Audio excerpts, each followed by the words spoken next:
A couple things I really love: American-made products and bow hunting.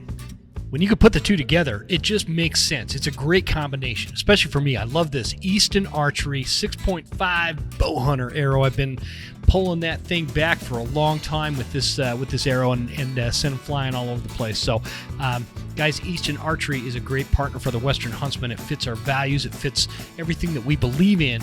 And American manufacturing is back, and it's ready to take over again like it used to be and how it should be. Whether it's hunting arrows, target arrows, components, stabilizers, accessories, you can shop it all, build your own arrows, whatever you want to do. Check it all out at eastonarchery.com for a full lineup, or check out your local retailer because they're probably going to have them too. Again, check it out, eastonarchery.com. Love these guys.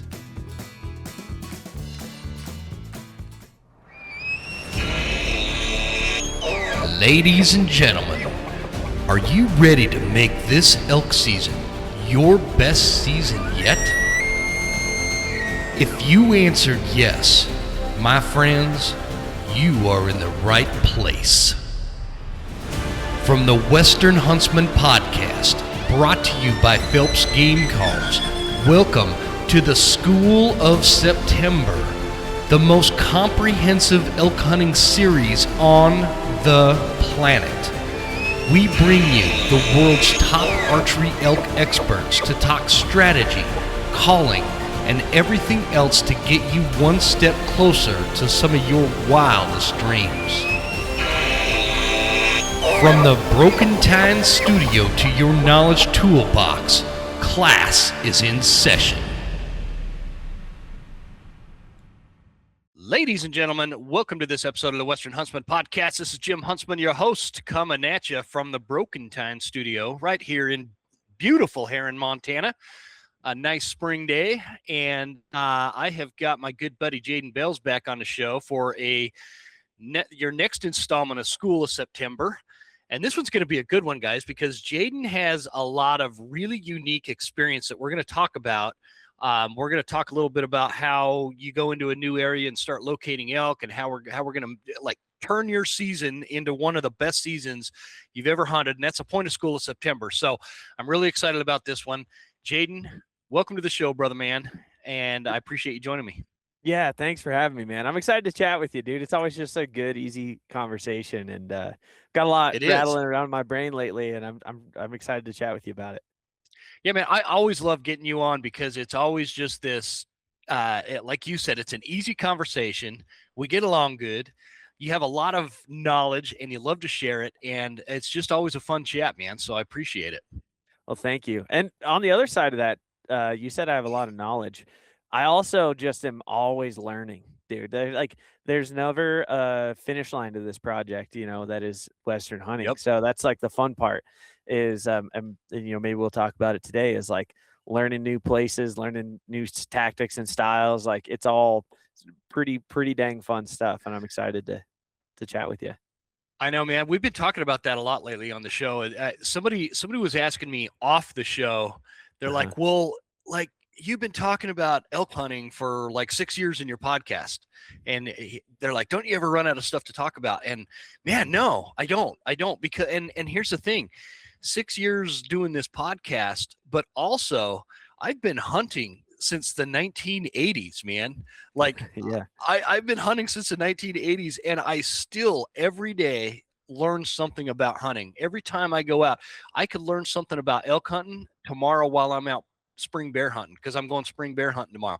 So it's like every day there's something, and every season brings this new perspective and circumstance that I didn't know about, or a guest on a podcast like you.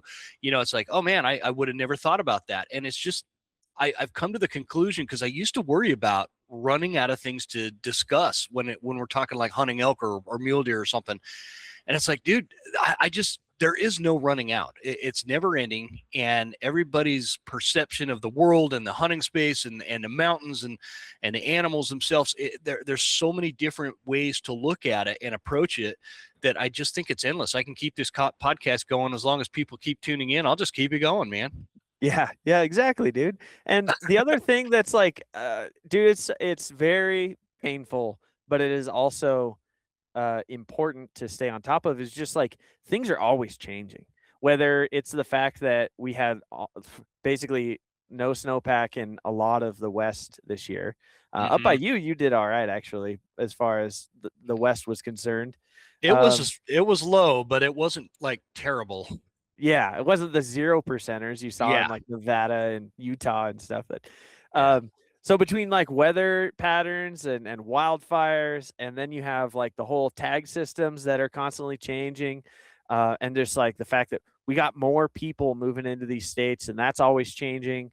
There's just endless possibilities, and you got to stay on top of your game, man.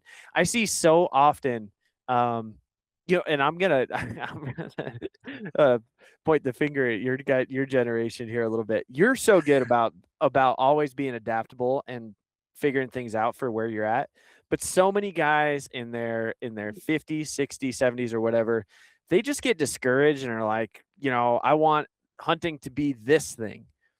Dude, that's gone. Like, guys like you who, like you said, have been hunting since the 80s, like, that those times ain't coming back, so you got to adjust, Yeah. Like if some dude wanted to hunt the Bob Marshall like they always hunted the Bob Marshall and expected all of these elk to be there like there used to be back in the day and is just mad about it, brother, that ship sailed. You can only change what you can control, and that's usually like your attitude and your effort. Absolutely. So I think it's it's critical, but I do need to point one thing out. I am not in my 50s yet. I'm still just a young buckaroo at 45 strong years. But well, that's what I was saying. Your generation. I was just talking about as you're an X, or you'd be Xer, aren't you? Man, I'm like right on the border of like the cutoff. So I was born in 1980, right? Okay, yeah. And so when I say I was hunting in the 80s, I was going out with my dad and my grandpa and my uncles and just tagging along. But the only thing I was able to hunt in the 80s was like upland game. But okay, that's fair. But I was making the assumption based on hunting in the 80s. I assume. Yeah, no. I was like, damn, he's looking good for being 10 years older than you are. No, I was out there beating the brush for jackrabbits when I was like 7 years old, man. So I can say I've been hunting since the 80s, but I was born in 1980. So like some days I read this thing like, oh, if you were born in 1980, you're Generation X, and other times I read it and it's like, oh no, you're the first of the millennials. So I don't know where I fall, whatever. Yeah. But I agree with your assessment. It's that thing that like a lot of people, they get stuck in their head. They're like, well, I used to hunt this drainage back in the 80s and 90s and whatever. There used to be elk all over the place, screaming their head off all day long. And now you go up there and it's a ghost town. Well, what's changed? Wolves, population increase. It's time to adapt to those kind of circumstances. The elk don't hang out in that particular drainage anymore. And people still continue to go up and like just purposely frustrate themselves hunting in that same drainage that the elk don't hang out in anymore because it's, I don't know, close to the road, and all the folks that moved here from California are now hunting those close to the road spots because they don't know any better, and the people that have been doing it forever aren't adjusting to it. And so I agree with what you said, and we can all. I've been a little bit guilty of that at times, but get your teeth kicked in a few times and adjust to it, and this notion that there's no elk left, and the wolves have made them totally quiet. They don't bugle anymore. The amount of hunters in the woods pressures them and they're gone. I got news for you, folks. Like, no, they're not. They still talk. They still bugle. They're still in there. You just got to work a little bit harder or get a little bit more creative as to how to find them. And I always make people so mad when I say that, but I prove it every year. It's like, man, this isn't a thing. Like when a unit gets pressured, aliens don't come down and abduct the elk and take them off the mountain. They're still in there, right? And so I just that mindset of doom and gloom, hunting sucks now compared to then, and it's like, dude, it's not then anymore. Now you got to do this, and the elk are still in there. And you just pointed something out that's I think about every single day. If somebody else is doing it in the same like tag structure that I have, or like the same access that I have, if somebody else is doing it, dang it, like there's no reason I can't also, And Yeah. everyone just wants to say like, well, it's hard for, I'm having hard hunting, so that must mean it's bad hunting for everybody. And I'm just Hmm. oftentimes like, if you know anybody else out there who is getting it done and like figuring it out and doing it right every single year, like there's no reason you can't too. Yeah, exactly, man. I'll give you a great example, and the reason why I like to talk about this is because I think mindset is really important, and Mhm. people get stuck in, and I'm guilty of it. So I'm not throwing rocks at anybody in particular. It's everybody kind of has this tendency. It's human nature to get like this shitty mindset about something, and they kind of can get stuck in it and unknowingly use it as an excuse as to why they failed. So like Yep. last August, part of one of the things I was doing at the outfitter is I was going in and checking all the cameras that we have on these public land wallows, right? And I've got cameras on them, and there's no service up there, and I don't think you could use cell cams anyway. I only use cell cams at home. They're great like security purpose. So up Yeah. there, you got to physically go up and check these cameras. So I spent all day Saturday. I'm going to all these different wallows that we have and putting in a bunch of miles and going down mountains, checking cameras, coming back up. The result of this, Jaden, was I had like this wallow had 4 bulls continually hitting it. The wallow number 2 had like 6 different bulls, but 3 of them were spikes, but there was one really nice 300 plus. And this wallow had bears and 2 bulls on it constantly coming in. Like when I say coming in, I mean almost daily. These bulls are hitting these wallows. So I've got multiple options here. Several bulls. They're all over the place. And I go to church the next day, and there's this dude. He's roughly he's a little older than me, but he's kind of got that attitude that we were just talking about. And he's like, "Well, hunting season's coming up," and I'm like, "Yeah, man, are you excited?" He's like, "No, I went out and looked around. There's no elk left. The wolf killed them all." And I'm like, "Man, I just covered like 7-8 miles yesterday and found nothing but bull elk everywhere, and not one wolf on these cameras." Now, that said, guys, I am very well aware that wolves can be a problem and are a problem and have affected I've done whole podcasts about it. So it's not like I'm saying the wolf issue isn't an issue and doesn't exist. I am Yeah. saying you can adjust and work around it if you've got the right attitude about it. It's not, That, yeah, and yeah. it's not that predators aren't an issue and aren't something, especially on the grand scheme of things. Like we should be discussing how we manage them, right? Like, duh. Mm-hmm. But that they can be an issue, but not an excuse, and that's an Exactly. Yeah. important piece. Yeah, the important mindset shift, I think. And us saying that, man, I don't know about you, but I guarantee you I'm gonna get a handful of emails when this comes out, and it's gonna be guys that are like, "Well, you don't hunt in my area, and you don't understand how bad the wolves are in my area, or you don't know what you're talking about. The wolves killed all the wolves or all the elk and blah blah blah." And I'm not even going to respond. You know why? Because that attitude and them having that mindset is going to make my season better, because I'm going to work around it, and I'm going to Yeah. find the bulls, and I'm not going to be worried about them out there, competing against them. So anyway. Yeah, that is sometimes the downside of being the optimistic one and talking about it in public is like, Mm-hmm. wait, if you guys are discouraged and don't think that there's any animals out there, like better for you, stay at home or just drive around the Yeah. roads. Stay at home. Like Yeah, that's football. better for us. Football starts around the same time hunting does, and golf courses are still open. Do that. I'll be hunting. Yeah, So, exactly.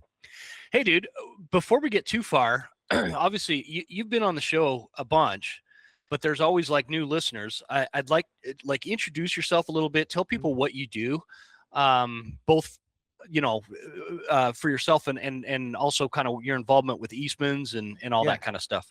Yeah, appreciate that. So I grew up in Eastern Oregon, moved to Wyoming after college, and started working for a nonprofit called Wyoming Wildlife Federation.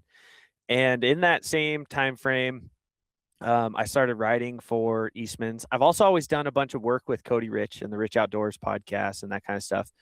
But I started writing for Eastman's, and being from Eastern Oregon, I still do a lot of connections there. So started writing the member research section, and then it just kind of blossomed. I spent 8 years in Wyoming and started writing the Wyoming member research section when Guy Eastman basically retired from that job.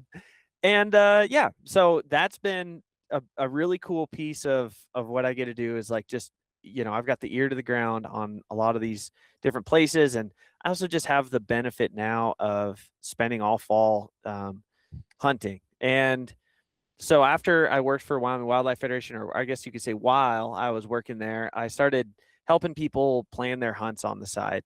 And I got busy enough doing that. It's kind of a mixture between being a travel agent and a coach for hunters, because a lot of the times when I'm helping people plan hunts, I've never been there before, but I am giving them tools to be like, here's how you dissect this thing, and you figure out where the animals are at, and here's some like successful approaches when you get there. And that's with my business now called Hunt West Planning Company.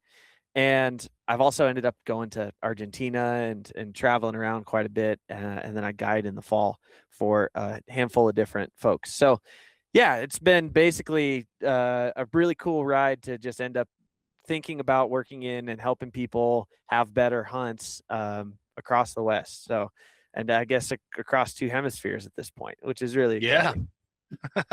Yeah. And you're getting married soon. Yeah, getting married in July, man. So it's really right on.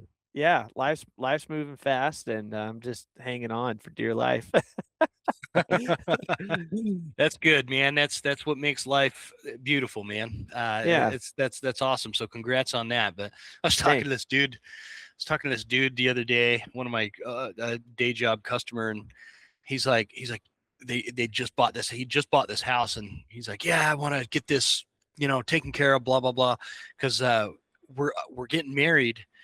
And I'm like, oh, cool. When are you getting married? And he's like, September 10th or something like that. I'm like, no. What? What? Are you mad? But must not be an elk hunter. That's right. On the Hunt West planning thing, like walk us through if somebody's, let's say, because I get a lot of listeners from back east or like down in Texas or whatever. They want to come somewhere like Wyoming or Montana or Idaho or something. They want to go on an elk hunt. What do they do? Like they give you a call, and what happens then? Yeah, usually someone will be like, hey, I want to do this thing. In the tag application season, they'll be like, I want to hunt this state. And most of the time what it is basically being like, hey man, let's break down the options for you, not just from like this is where the biggest bulls are, this is where the most elk are, or whatever. I'm like, I actually dive deep into be like, what kind of fitness level do you have? What kind of a hunt experience do you want? Because and like what type of what type of things do you want to see or do while you're out? Because one thing that we get, I think, oftentimes sidetracked with, and this is, I'm going to pick on archery elk hunting in particular. Archery elk hunters expect that you run around in the woods within, a certain distance of the vehicle or whatever, and bugle your face off, and you get a bull to come in, and that's how you kill them every single time. On the other side of things, like there's also the crew who's like, well, I have to backpack or horseback in and like, go kill an elk 8 miles back, in the middle of some wilderness, etc.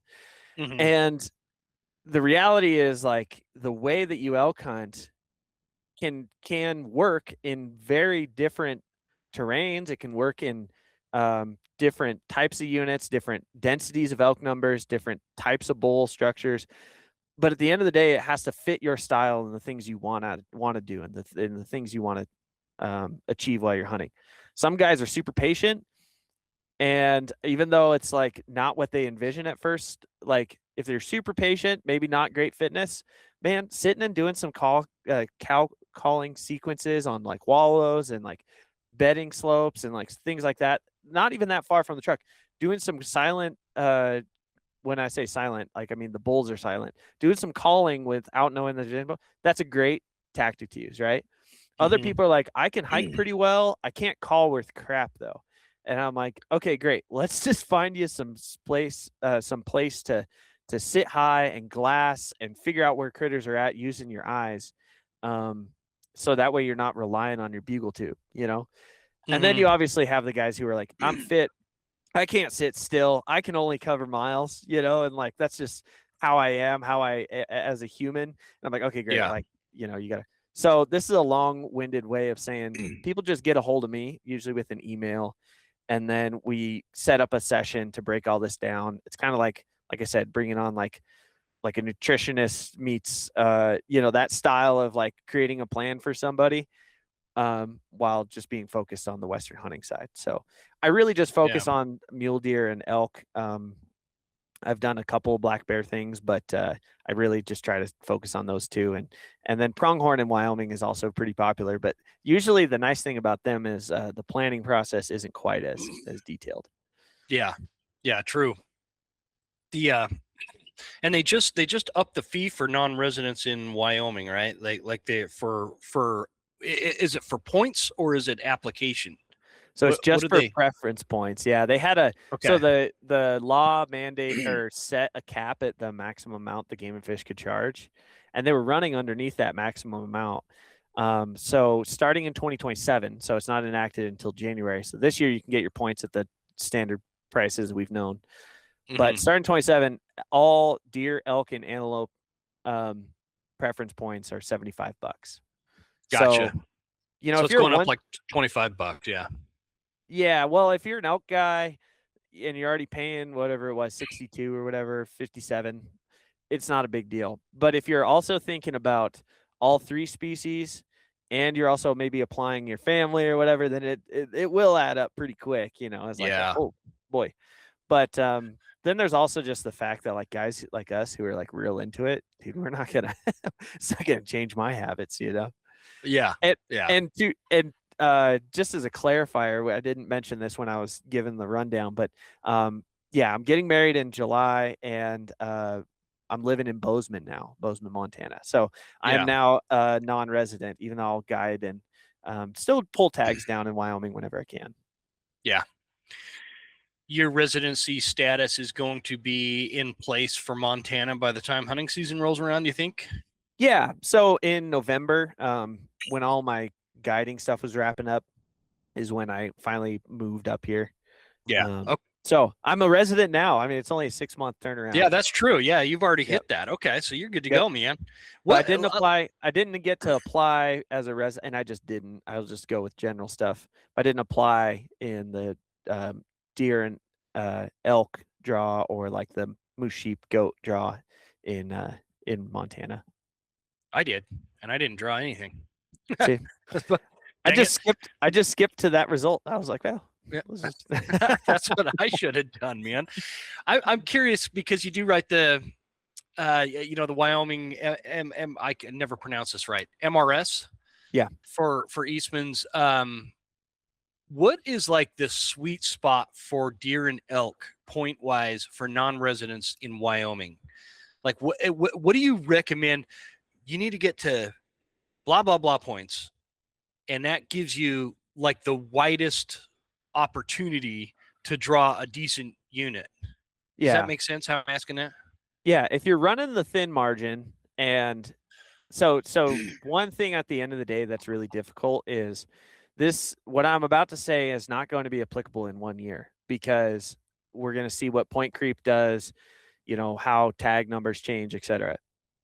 But for instance, like a region G tag is going to take 10 points for mule deer in Wyoming this year, at least, if not more. So what you end up with is, you can basically be around the 5-6 point level in both species and have good opportunity. You're going to be running a thin margin, and that's not going to last long, though. And by thin margin, I mean on like getting a tag this year or next year. Really, if you're at that about 10 points is where things are really nice, and like you can breathe easy when you're applying. And when I say breathe easy, I'm saying like you can apply, and oftentimes, dude, I'm dropping a lot of preference points off what it took last year to make sure that I can force the draw. States with preference points, they bite people every single year because you're like, well, it was 100% with 4 points last year. I have 4 points this year, and I'm going to throw in. Well, if more people have either the same idea as you less tags or, just something changes year to year, you just will get burnt by it every single time. So I just always add a pretty big cushion. Okay. I'm at 7 points right now in Wyoming. So For both? For elk. For Oh, elk. for I elk. don't know what I'm at. I think I'm only at like 4 or 5 for muleys. See, and like 7 is a good spot right now because you could go hunt in the next year or two and conceivably have a pretty good chance of getting that tag. Yeah. If point creep and stuff doesn't really escalate. I don't think it will, especially with the preference point increase. I'm sure you will lose some folks to the application process from that, but I think so too. Yeah, for sure. yeah. So, well, okay, let's get into it, man. For like, there's people that are listening, and they're like, man, I drew a tag this year, and maybe it's Wyoming, maybe it's Idaho, maybe it's Montana, Arizona, whatever. But they're going in to a unit that they've never hunted, and you kind of specialize in this, man. Like, walk us through how they're gonna initiate a plan to scout an area prior to September, and then we'll get into actually getting there in September. I mean, you bring up the biggest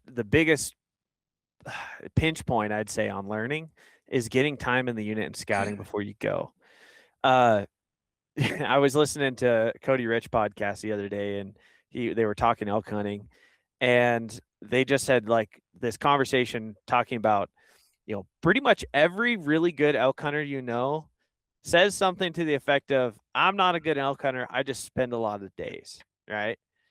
And at the core of all this, like the no BS response to what you just asked me is like, if you can spend a bunch of days out there, that's going to do, leaps and bounds more for your hunting than you just sitting on a computer and e-scouting. Or just like, especially if you just listen to what other people are saying about a place, I find that to be some of the least helpful information is what other people have had experiences with. Yeah. So yeah. Step one is like, what kind of time can you dedicate to it? And if there's a way that you can get even a weekend in the summer to go out there and run around, you can learn a whole lot about a place just by putting boots on the ground. Well, and let's talk about that for just a minute, Jaden. Yeah. Because that part always kind of gets glazed over. Yeah. Everybody always talks about, okay, it's really important to scout. Okay, but what does scouting look like? What are you looking for? What kind of are you covering country, finding glassing points? Are you looking for, I'm always looking for the kind of timber I know elk like to hang out in, stuff like that. Walk us through, what are you looking for when you go into a new area let's say it's a week after your wedding in July, and now it's time to be like, okay, I'm back from the honeymoon, maybe more than a week back from the honeymoon. Now I got a scout and, set up for this season. What are you going to be looking for? Which is funny you bring that up because I know my time is going to be limited this summer, and I'm actually, I've been developing areas basically for the last year in some of these places I knew I wanted to general hunt in Montana. There's multiple phases to it. I would say like 3 phases to it. Now, phase 1 is just understanding how the terrain lays out. And oftentimes, like just driving a unit or just going on hikes in the middle of the day, I don't care if it's up some mountain biker or hiker trail or whatever, and just putting eyes on country. I'm not looking for anything in particular other than how does this place lay out? Like, where's hunting pressure going to be coming from? Where is recreational pressure at? Like, I just want to get a sense of the whole landscape, right? You could do a lot of that work, obviously, on e-scouting, but so much of it is like greatly improved by just getting out there and looking at stuff, going on drives, while you're doing these drives, you also can like take inventory of like, if you see animals, great. But most of the time when I'm just trying to get a lay of the land, it's like middle of the day stuff. And I don't normally see animals. Like, that's not important to me,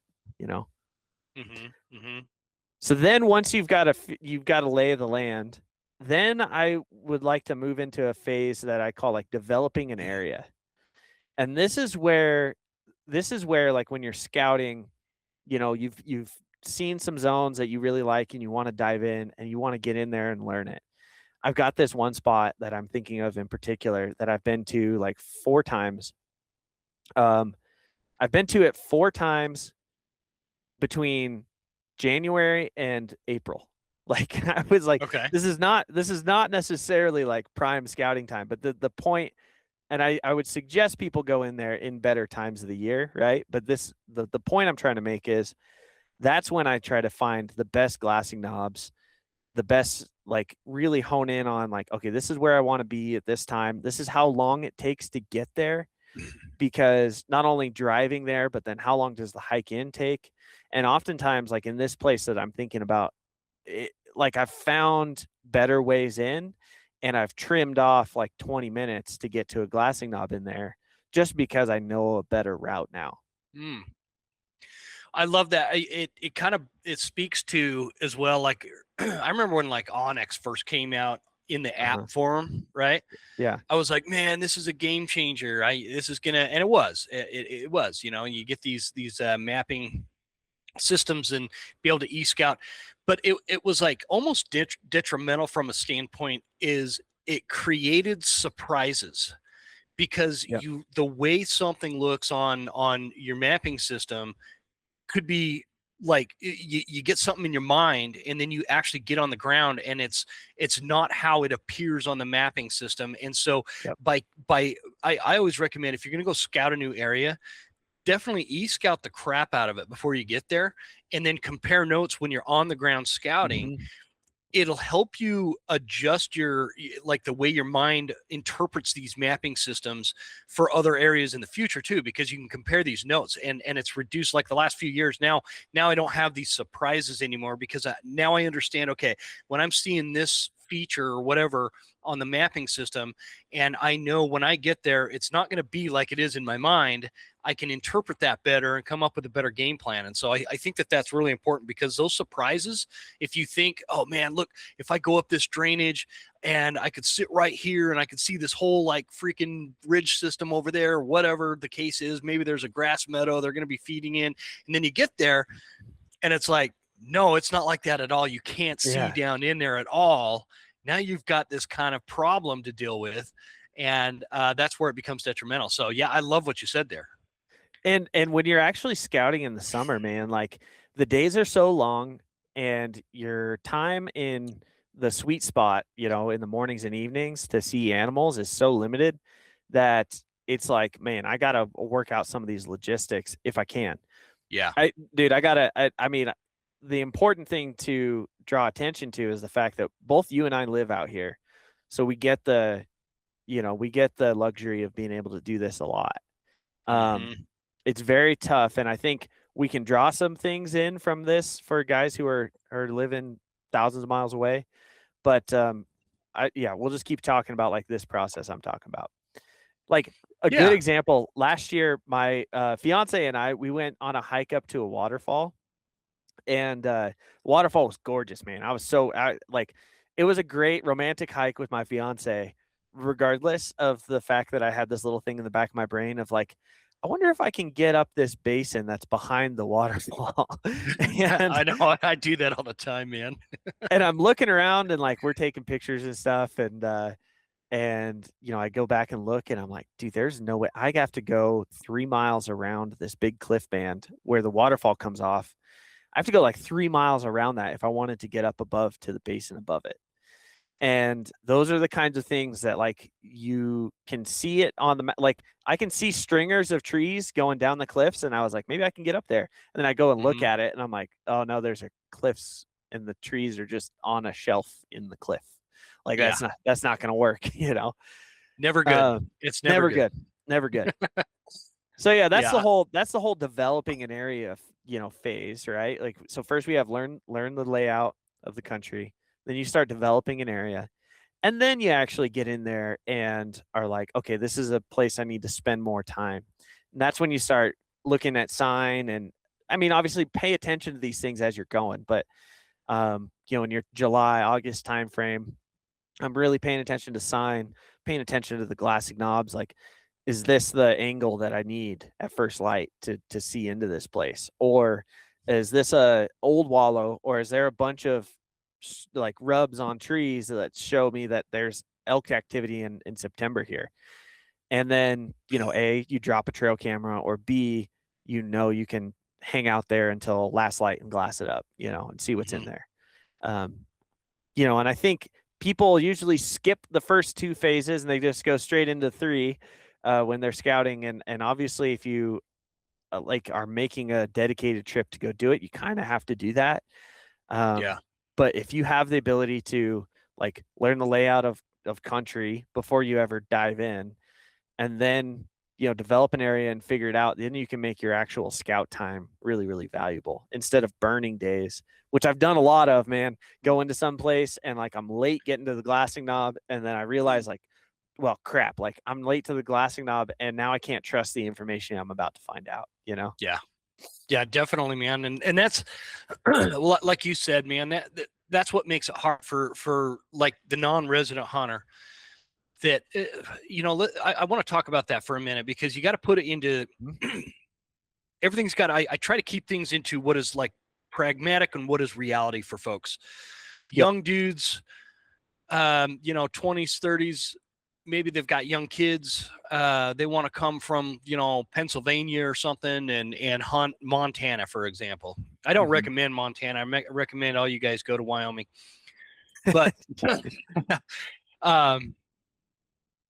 The point is okay, you've got young kids at home, maybe, you're starting out in your career. So getting days off and having an extra, what's a flight? If a guy were to be if I fly out on Thursday night, I take Friday off of work. I land in, Bozeman or Boise or wherever. I could rent a car. I can get into the unit and just set up a tent and camp for a few days, scout it out, do this 3-pronged approach that Jaden's talking about, and then fly back home on Sunday, back to work on Monday morning. Okay. Just talking my way through that, you're roughly $1,500, $2,000 into that, right? Between flights, rental cars, gas, supplies, stuff like that. Okay. That's not going to be feasible for a lot of guys, the young guys, right?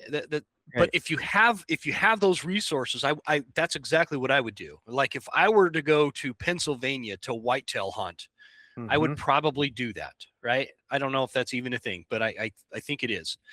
And if the resources are there, that's what I would highly recommend. It's going to reduce a lot of surprises, and that's going to give you more time when season opens to get out there and spend it actually chasing elk. Did we cover everything in what I asked for from the standpoint of what you're doing on a scouting trip during the summer? Yeah. And so basically, I mean, that was all the setting the stage to actually get into the scouting itself, right? But I wanted to point out something that you just were hitting on, with the fact that there are people who just don't have the time or resources to do that. They can do one trip every year out west. And that is where, when you talk about going on these general over-the-counter hunts, well, any hunt, really. When you talk about going on any hunt, if you don't have previous experience in there, you're already, fighting from behind. Yes. And I really highly weight places that I can get back to regularly. Highly weight that ability to get in there and learn it. And that means you have someone, so this is what I'm doing. I know we're talking elk here, but this is what I'm doing for deer. I have 10 preference points where I grew up in Eastern Oregon. I'm going into a unit that has taken traditionally 2 preference points to draw, because I'm going to hunt it ideally this year. Then my brother's going to come in and hunt it, and I'm going to help him out with a rifle the next year. And then the year after that, I may or may not be able to draw. We'll see. But then, 3 years down the road, I should be back in there, more or less. And I will guarantee that we have a better hunt the year my brother goes and the second time around that I go than I do this first year. That is absolutely. That is just how the cookie crumbles when you're hunting out west. unless you just get super lucky on some of these migrations or rut hunts or whatever. Like, you can get lucky, certainly, but that's not, at the end of the day, that's not how the average is going to play out over your hunting career. Pardon the interruption, but let's take a quick break to hear from our sponsors.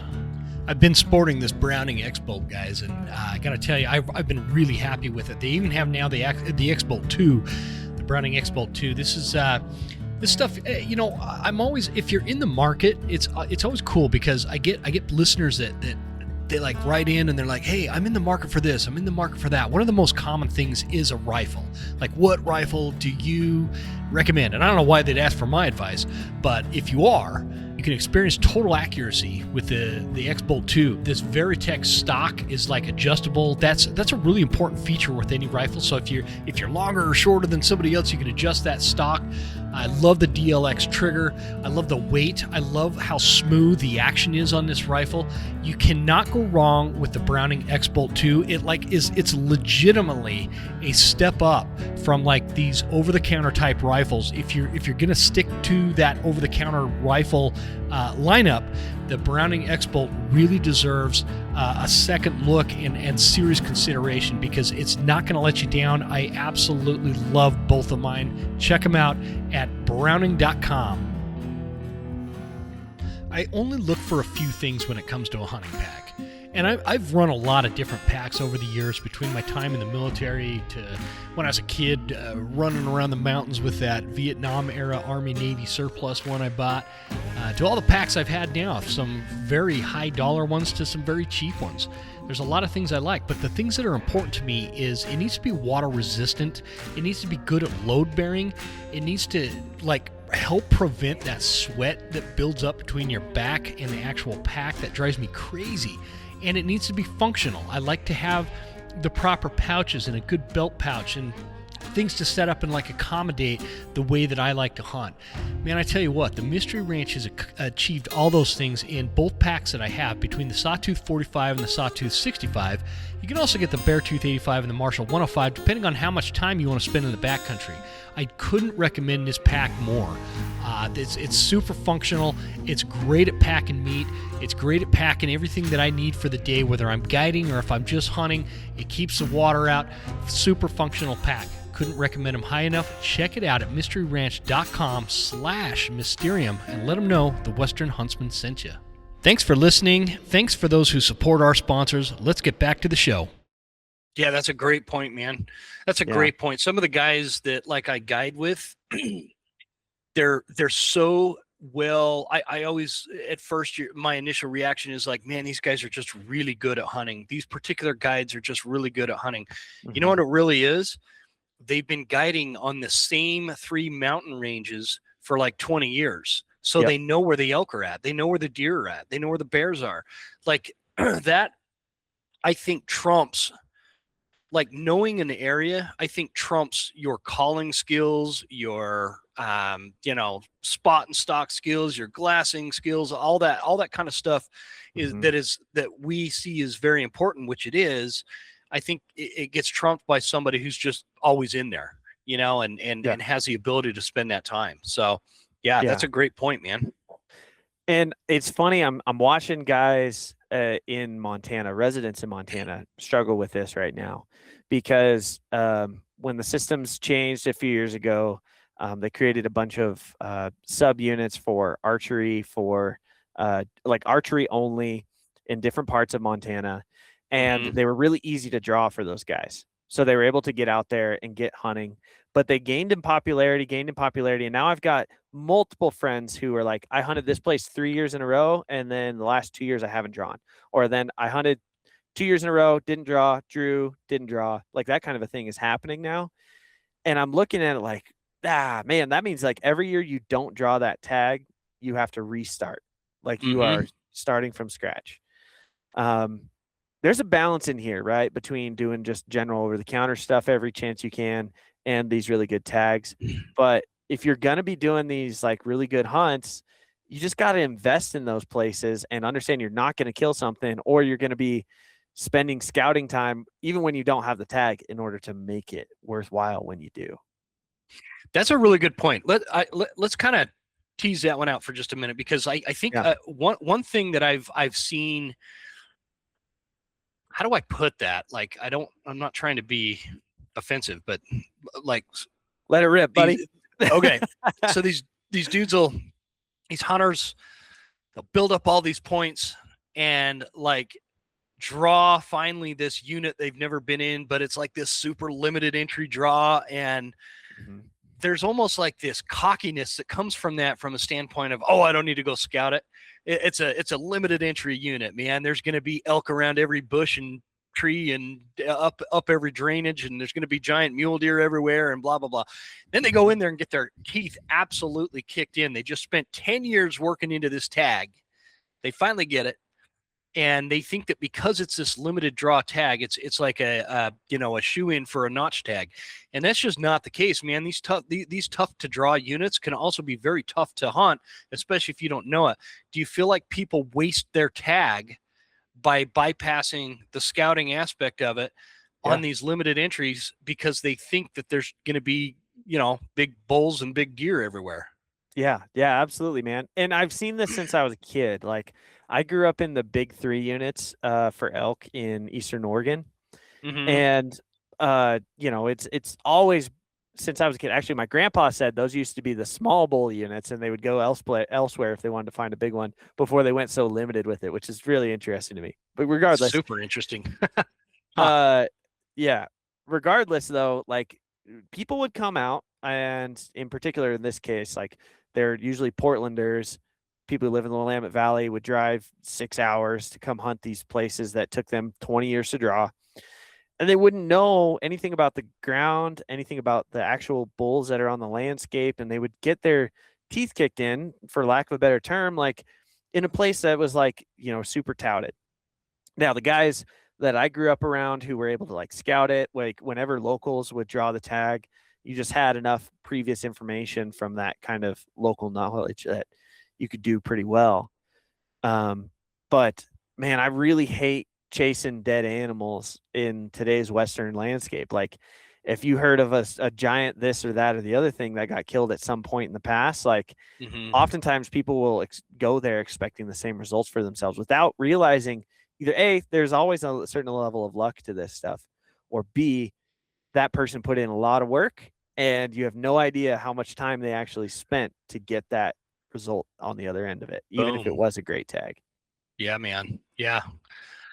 Getting back to the scouting outcome, the goal, do you have like, do you set yourself up with like, I always kind of try to set little mini goals. Okay, I want to have 3 good glassing knobs options, whatever, and I want to locate at least 1, maybe 2 wallows or something like that. What do you recommend as far as that goes for these guys? Yeah, I think in particular it'd be good to go top rate in a set of 6 like spots.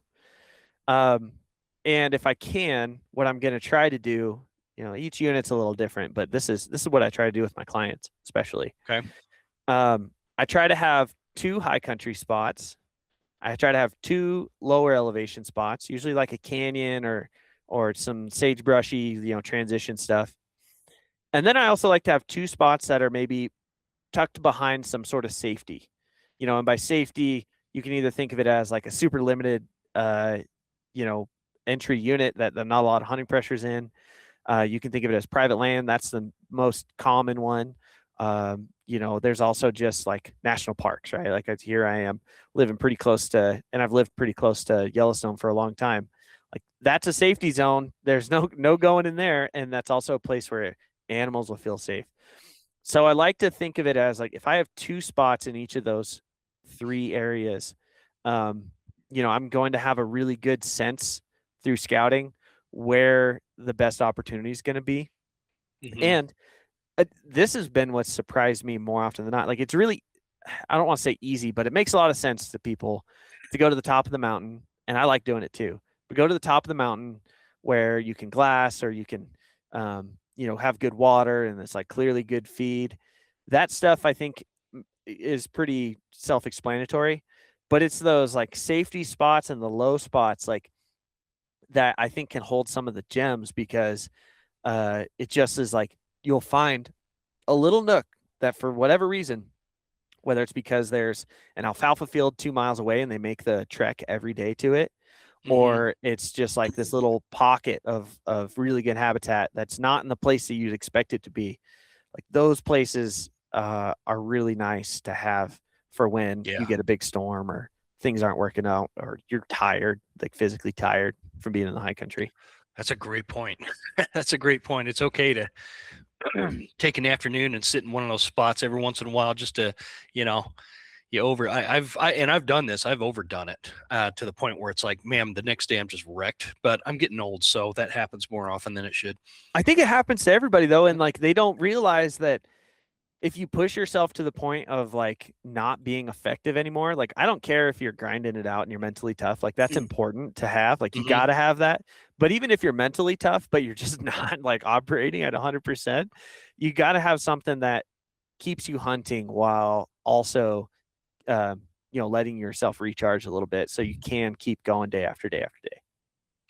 It's as a guide, what I've really noticed is I'll get a hunter out here that is seemingly in better shape than I am, and maybe younger than me or whatever, or they like run a lot, but they're at elevation levels, they're like at sea level where they live, and there's no mountains, and so that's another warning I always like to give folks coming out west. Like from that experience, I could tell you, people tend to underestimate the difficulty of traversing mountains. Going up and down, especially if you're beating the brush. You're not on some well-paved or well-maintained trail. There's deadfall. You're going up and down. You're swimming through alder brush. Whatever the case is, it's way harder than people give it credit for, because these guys that come out and they're in better shape than I am, they appear to be, or they're like, oh yeah, I do these 5K marathons all the time or whatever. You get them up on a mountain and man, they're 3 hours in and they're done. They're done. And I get it. That's not like, I'm not going to go to where they live and run a 5K marathon or whatever that they do, because I don't like to run that much. I'm and so, but that's an important aspect. I don't know where I was really going with this point, other than just something to be aware of for non-residents, or even residents too, though. Like you get so many guys who, oh yeah, when you're living in a Salt Lake City or a Denver or a Boise, like the realities of the mountains compared to where you're living and walking and doing stuff every day, just the mountain is undefeated, it's yeah. It's a great equalizer that will always humble you. If you don't spend time in it. Yeah, for sure, man. Okay, so now let's talk about what I was referring to earlier. Somebody that is coming to a new area and they're not in a position in which they can go out and spend several days scouting over the summer, which again, I'm not advocating for that. You should prioritize a pre-hunt scout trip. But if for some reason, whether it's a financial reason or just, logistics reason, whatever the case is, they can't get out here. They drew the tag. They've got 10 days to hunt, maybe. What do you have like a crash course in when they first get there, season is open, how do they break this unit down and determine very quickly, like within the first day, where to spend most of their time? Yeah, I think that's where that 3-zone system is really helpful, just to give guys an idea of how to break it down. And this is all pre-work stuff that you do at home, right? You're like, here's a high country spot, here's a low country spot, here is something that's near safety. Break it down that way, and then when you get there on the ground, you can ideally you can burn an evening and like just drive around and like get a sense for the ground. And like all of those 3 phases are just really compressed. You're going to like drive around, and then at the end of driving, like the last 30 minutes of shooting light or of visibility, you stop and you glass. And I don't care if you just glass them from the truck. Maybe you climb 500 feet, takes you 10 minutes to go do it. Get up there and glass into something. I always like to do that to start, instead of just like traipsing through country and like either throwing your scent all around it or blowing animals out that you didn't know were there. Like I would, if you're just rolling into a place, I would sit back and like be aggressive with how you're approaching looking at the place, but don't get in there right away and just assume that it's just going to be all hunky dory. I would rather take a step back and like, okay, what do I have here to work with? And then, that next morning. So, and in particular, 90% of the hunters I talk to are on this type of schedule. They wake up really, really early, like 3 or 4 a.m., and they drive all day, and you get to the unit and it's like 5 p.m. in the afternoon. I'm going to spend that like next couple hours driving around, find a glass for the evening, and then set up camp after dark. So make sure you have good lamps and stuff. And doing that is going to be a lot more beneficial than getting there, setting up camp, and then just going for a walk behind camp, or something like that. Yeah, definitely. High country, low country. I'm just writing some of the stuff down. You mentioned earlier, because you're a pretty prolific mule deer hunter. How does that translate into improving your elk hunting skills? So I spent a lot of time back home. We couldn't draw any of the big 3 units, right, for elk hunting. So growing up, we did a lot of mule deer hunting, and I found like, okay, this was wouldn't say easy, but like getting into it was natural. Then I like shifted gears and started just really focusing on elk hunting. And it took me it was my 6th or 7th season before I killed a bull with my bow. And I realized like, okay, well, this is the elk plan, and I'm running the elk plan. And then I went back and I started mule deer hunting a little bit more. And I started putting the pieces together. Like if you start, applying some of the same principles that you do while you're looking for mule deer, it is significantly easier to find the elk that are in those areas, man. And that was mostly born from the fact that so when I was fully elk focused, I was just covering ground on my feet. I would put up, some trail cameras, but I was covering ground and just like marking things on X. Like here's a wallow, here's a rub, here's a bunch of droppings and tracks. And like, this is, doing that stuff is really, that's like the basics of elk scouting most of the time. Yep. But then when I also added the piece of like sitting back, finding edge habitat, glassing it, and just taking in a bunch of information from a long ways away, I started finding a whole bunch of elk doing that. And I was like, oh, shoot, I was doing this for deer, but all of a sudden, like I know where this herd is. I know where this herd is. I know where that herd is. And you get inventory really fast of opportunities that you can go make plays on, man.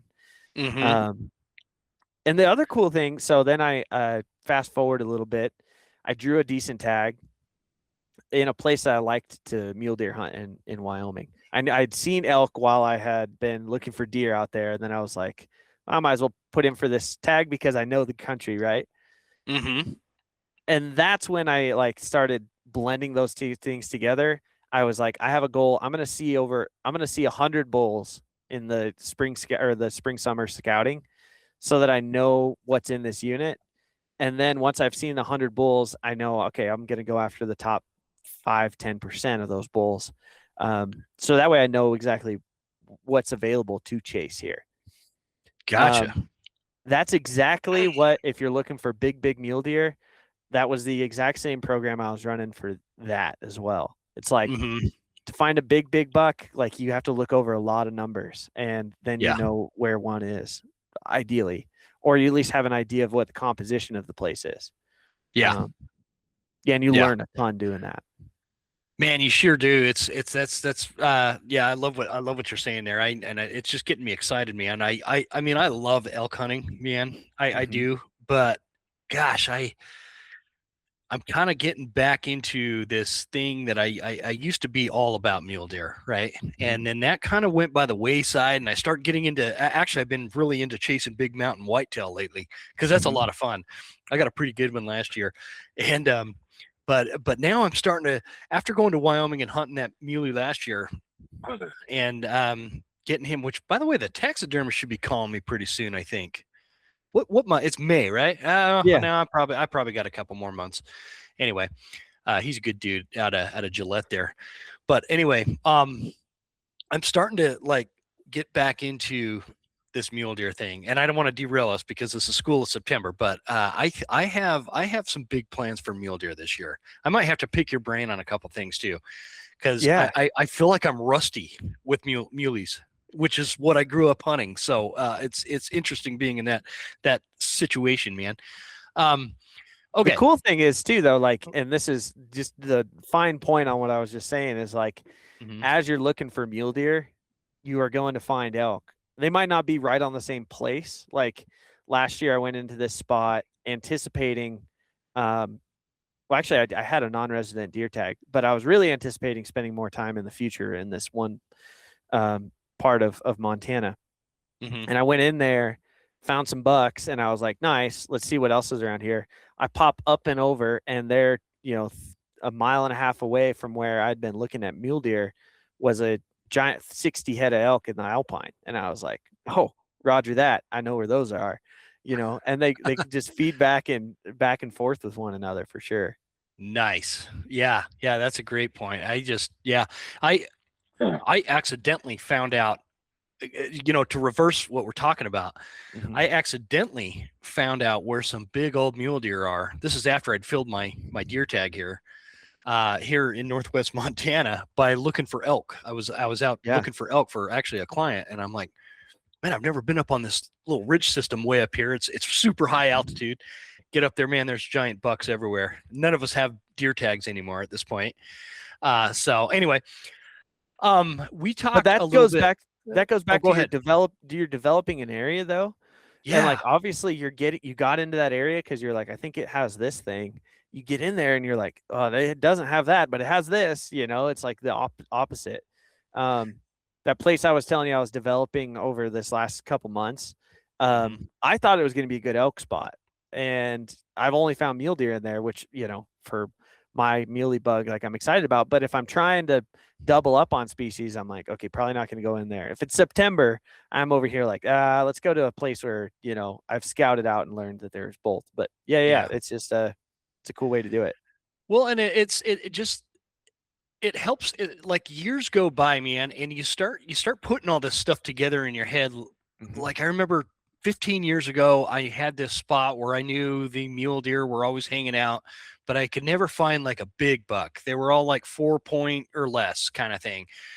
And now I go in that same area. Well, I don't anymore because it's in Idaho, but I used to go in there for elk because in my quest to find these bigger mule deer, I found out where all the elk were, and then that started translating to now I know where all the bigger mule deer are, and it starts making sense as you get older and more. People are always on this topic of like building your hunting instincts, right? And it's that time and that like when you see a deer or you see a big bull elk somewhere, it's cool to be like, oh, cool, man, I just saw a big bull. That's awesome. Or what, like when you're scouting, or maybe you're hunting and you don't have an elk tag. What okay, notate that. Okay, cool. But start asking yourself why. Why is that bull there? Why is that mule deer over here? Why are they moving that direction up the drainage or down the drainage? Whatever. Start asking those kind of questions. I'm talking to the listeners from a standpoint of always ask why. And that's what develops, in my opinion, that's what develops your better instincts. You start getting instinctual. You'll get into new areas and be like, okay, I'm looking at this mountain. There's not going to be anything over there. There's going to be something to my right and high. And I can't tell you why, other than I've been asking why for a long time. And instinctually, I know these animals are going to be in that area. Does that even make sense, what I'm talking about? Oh, 100%, man. Like I always have a hard time describing it. I keep going back to this one place because it's at the front of my mind. The first day I rolled into there, I was obviously I actually dropped some trail cameras because I wanted to see migrating animals like deer and elk. And I get in there and I'm looking around. I'm like, dude, this is going to be a good early bear spot. And I went in there on like the 12th of April. So the bear season hadn't opened and I found 2 bears in there. And I was like, okay, I don't know if I could have explained why I rolled in there and was like, there's going to be bears here, but it just looked berry, Yeah. And the same thing when it comes to like mule deer and elk. And now you can put, as you put the pieces together, it's important to be able to identify what makes it like that. But right there with you, man. Like at some level, you just look at it and go, that is really good for this. Yes, really good for elk, really good mule deer. Now I know why. Well, I was telling you about where I found all those mule deer. I know exactly why they're up there. I just it just that instinct I think is super powerful and super beneficial. And I think that when you were talking earlier about, your ability to commit time to the mountains, whether it's pre-scouting or during hunting season itself, that time every day you spend pursuing these animals in their habitat, your instincts are developing at a much faster rate than when you're sitting there at home watching somebody hunt on YouTube.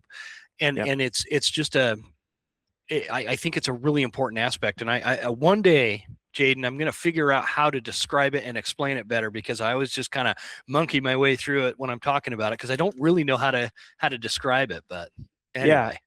So much of it is like specific to the area though, too, Yeah, absolutely. Like this one spot, after going in there and realizing the elk really aren't using it, I'm looking around and I'm like, God, there's a bunch of hip high, like red, it's a red brush. It's kind of like a rose-ish, buck brush is basically what I call it. I should really figure out what it's called.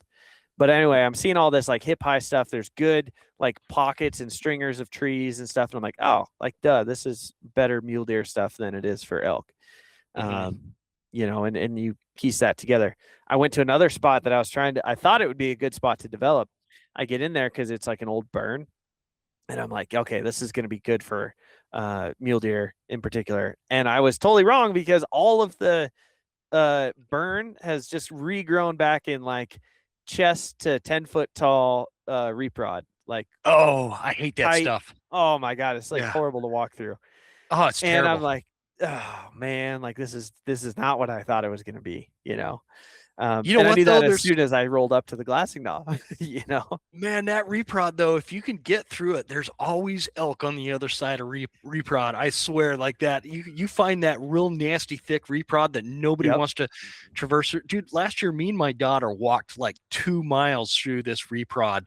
There was an old logging road that they'd stopped using, and you know how those old logging roads, it grows that reprod crap super thick, and we swam our way. I mean, hours. Swam our way through this stuff. We get on the other side, there's elk screaming their heads off everywhere. So that's a good little hot tip for people. But I know we're running a little bit out of time. I wanted to talk. I texted you before we recorded. I'm like, man, think about like, I love really unique elk strategies that people won't hear anywhere else. Do you have something like that? Have like something that has it's like out of the box kind of, strategy wise, whether it's a certain call or a certain, whatever. Everybody seems to kind of have something in their pocket that they always tend to pull out, and it's just not like widely known knowledge.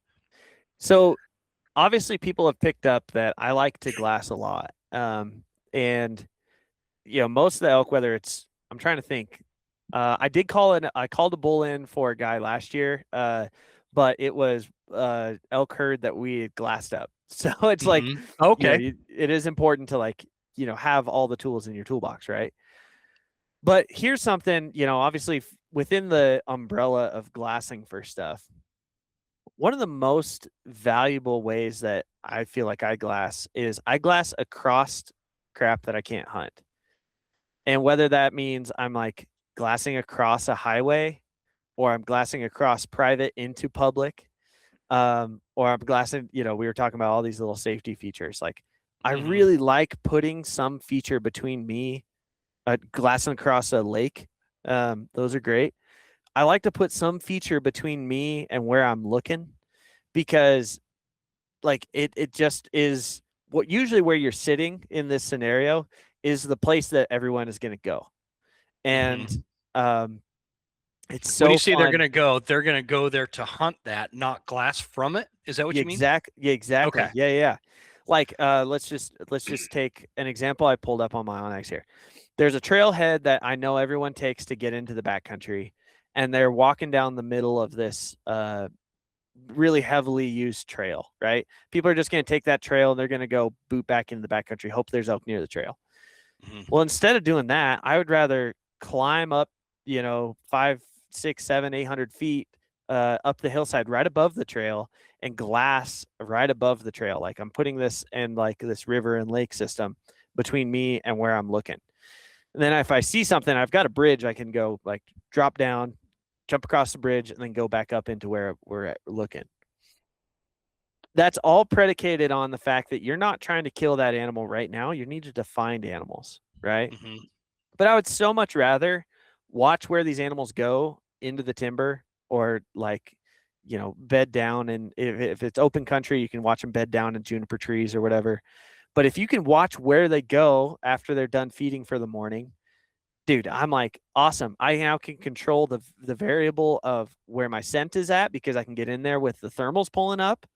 I can either do that or wait till evening when the thermals are pulling back down, and I don't have to be in some place with sketchy wind where things could go haywire at any second. I can really control that variable well by like setting the timing of when I need to get into that elk's bedroom.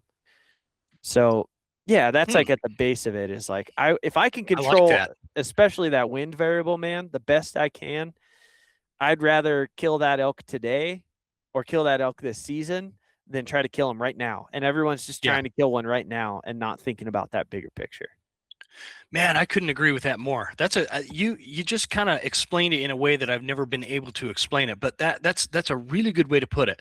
It's not everybody's so in the moment all the time.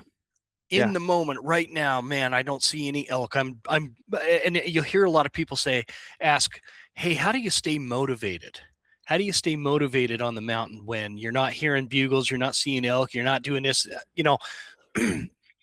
You stay motivated by not worrying about what's in the moment, because it's the overarching objective is to get a bull on the ground, right? And so like, just because you're not hearing them bugle now does not mean that in an hour the barometric pressures are going to drop, or they're going to raise, or the cloud's going to come in, or whatever, and all of a sudden they're going to be on fire. And so it's like that. I just love the way you describe that. You're looking for the overarching objective to get that elk on the ground, and that doesn't have to be right now. It can be tomorrow, it could be later this evening, it could be next week, but everything you do is like putting this puzzle together to get to the point where you've got that last piece, and that's basically that arrow going into that elk. So yeah, man, I love the way you put that. Cool. Thanks, man. Yeah. Well, and it is cool though that like this is something I encouraged a bunch of my clients to do, but I have this one group of dudes in particular who they were hunting this unit, and they were like, we just can't get bulls to call back. Like, we're walking around bugling, we're covering miles, we're backpacking in, like what is going, like, we can't seem to find them, basically. If we do find them, it's because they're running away from us.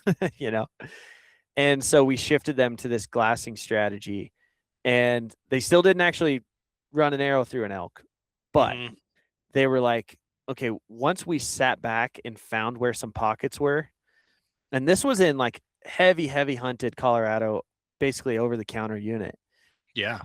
They were like, we found what pocket those elk went into, and then went into there, got in their bedroom, and then used our bugle tubes. They were like, these elk talk really, really well. Like, we got in some great like calling sessions, like, so I think that's encouraging for folks. If you can just find the elk, you can still have the Primos experience. Yes, you can. I like, I'm going to plagiarize that. The Primos experience. It still happens, man. Every season, even to those of you out there that think the wolves ate all the elk, it still happens. I promise. Yeah. Dude, well, I know we're up against it, man. You're good.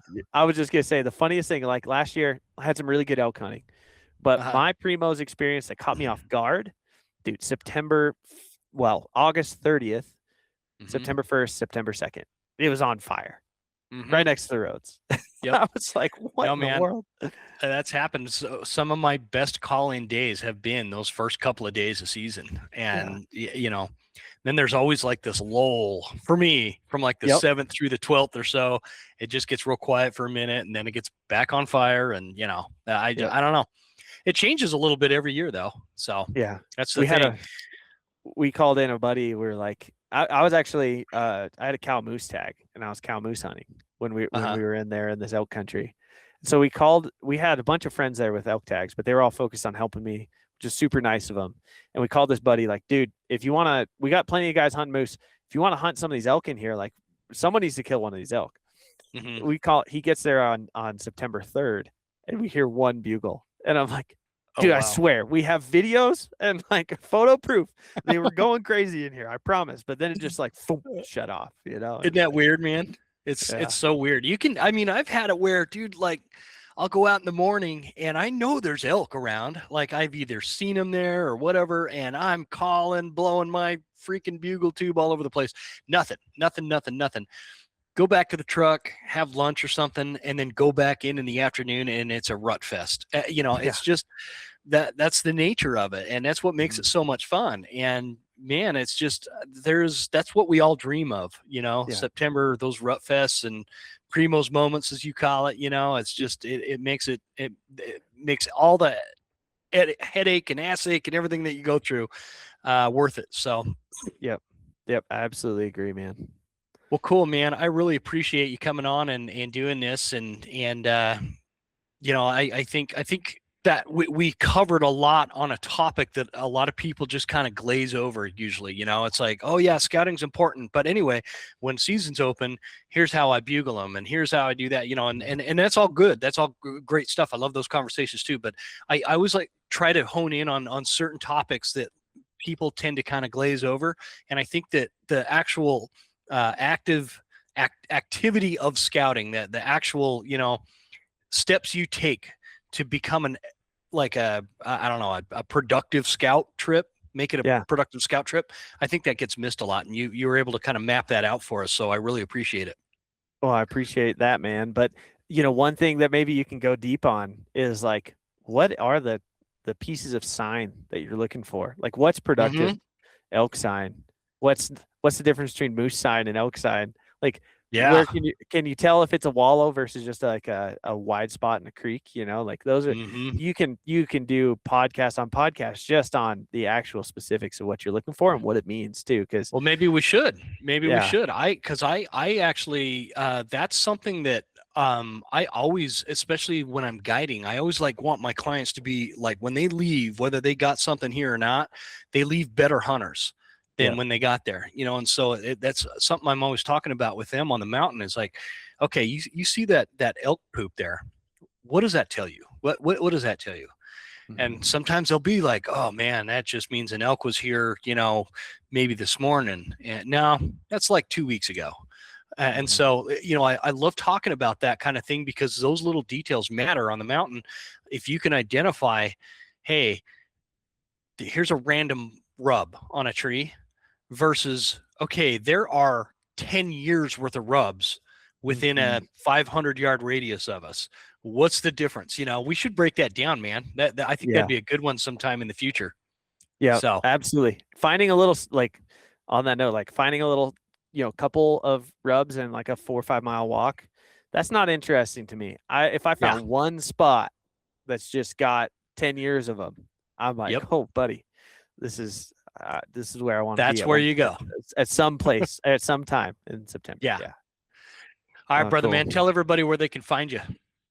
Yeah, if they'd like to, I'm pretty active on Instagram. It's just at Jaden Bales or at Hunt West Planning Co. My website, if you guys wanted to actually learn more information about all that, is huntwestplanning.com. Huntwestplanning.com. Guys, Jaden is like a resource of resources. He's always a wealth of information, and I highly recommend you give him a follow on the Instagram and check out that website if you're looking for somebody to kind of help, guide you through the tag systems of the West and get into those areas that are getting overlooked maybe by other people. Jaden gets real creative with that stuff, and I think it's definitely somebody beneficial to you to have on your side. So, Jaden, thanks for joining me, man. I appreciate it. As always, a good talk. Thanks again to Precision Pay, Easton Archery, Browning, Mystery Ranch, and Phelps Game Calls, and Leupold Optics. By the way, Phelps is the School of September specific sponsor. So if you guys are, we're always talking about all this elk hunting and calling and bugling and everything else. Get your calls at phelpsgamecalls.com. Use promo code Huntsman10 for 10% off. Actually, I think they're running a special now that is better than my 10% promo code. So whatever that is, I can't remember what it is. I'd have to jump on and look, but use that one until that deal's over, because it's a better discount for you. So thanks, guys. Thanks, Jaden. I appreciate you doing this, man. We'll talk soon. Sounds good. Good luck, everybody.